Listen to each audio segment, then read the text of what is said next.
The urge to quit, it's a dark, soft voice, a phantom in the fray, whispering comfort, telling you to walk away. I knew that voice well.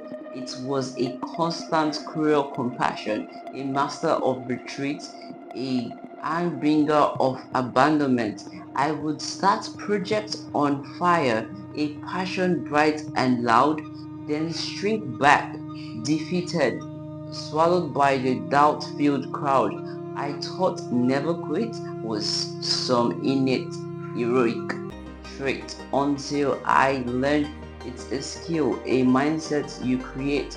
It's a training regime for the mind, a practice sharp and deep, a solemn practice to the promise you intend to keep. Stay with me now. I'll decode the process, reveal the inner switch, because later I'll share the one psychological trick that turns the pain of quitting into a powerful, permanent anti-motive.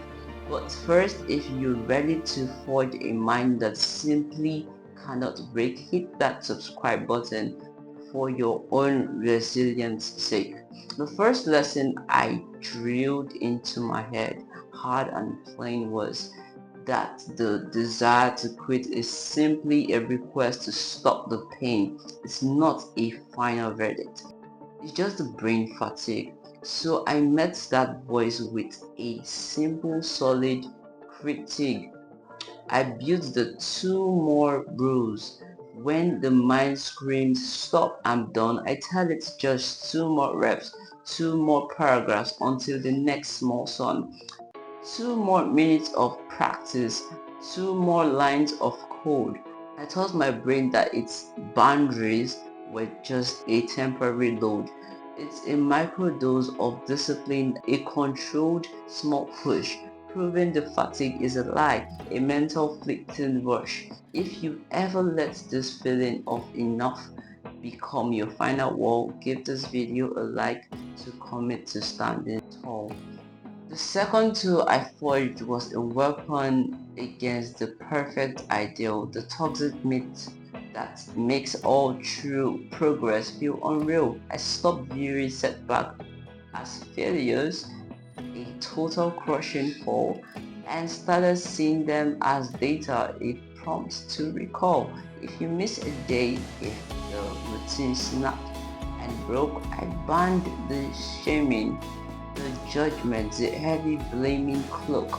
I trained my mind to ask what went wrong, what can I adjust tomorrow, not I'm a failure, lost in self-inflicted sorrow. This switch from verdict to inquiry, from blame to learn, is the unshakable foundation where true grit takes its turn. Someone in your circle is giving up right now, losing their hope spark. They need to hear this message pulled from the deep, self-critical dark. Please share this truth with them right now. Give them a practical and mark. And this brings us to the ultimate and powerful anti-motive I found that keeps my wheel steady, firmly on solid ground. It's a psychological trick of the regret inventory. When the urge to quit feels tempting, victorious, and array, I stop, I close my eyes, and intensely visualize the heavy, sinking feeling of future regret. I will realize the pain of effort is temporary, fleeting, and it goes. But the pain of knowing you quit, that perpetually grows. I learned that the feeling of regret is exponentially worse than any short-term discomfort breaking the quitting course. This fear of future regret, not failure, is the fuel I use to choose my persistence. What's one thing you almost quit but are profoundly glad you finished? Leave a comment below. Let's honor that powerful leap, persistence. So train your mind with 2 more. Use setbacks as data for the climb, but anchor your resolve against the relentless, cruel decay of time. By actively fearing the regret of quitting more than the pain of the work, you forge a mental armor that never ever will shrink. This is how you build a mind that simply cannot be deterred.